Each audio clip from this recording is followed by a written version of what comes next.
Praise the lord. పరిశుద్ధ గ్రంథమైన Bible నుండి ఈరోజు ప్రశ్న: దేవుడు ఎవరి ప్రార్థన అంగీకరిస్తాడు? ఆప్షన్ ఏ, నీతి లేని వారి ప్రార్థన. ఆప్షన్ బి, భక్తిహీనుల ప్రార్థన. ఆప్షన్ సి, నీతిమంతుల ప్రార్థన. ఆప్షన్ డి, ధనవంతుల ప్రార్థన.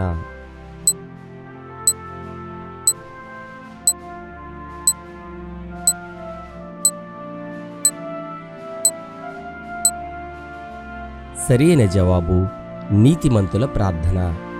భక్తిహీనులకు యెహోవా దూరస్థుడు, నీతిమంతుల ప్రార్థన ఆయన అంగీకరించును. ఇది సామెతల గ్రంథము 15వ అధ్యాయము 29వ వచనములో వ్రాయబడి ఉన్నది. నీ సహోదరుని గాడిద గాని ఎద్దు గాని త్రోవలో పడియునుట నీవు చూచిన ఎడల వాటిని చూడనట్లు కన్నులు మూసుకొనక వాటిని లేవనెత్తుటకు అగత్యముగా సహాయం చేయవలెను.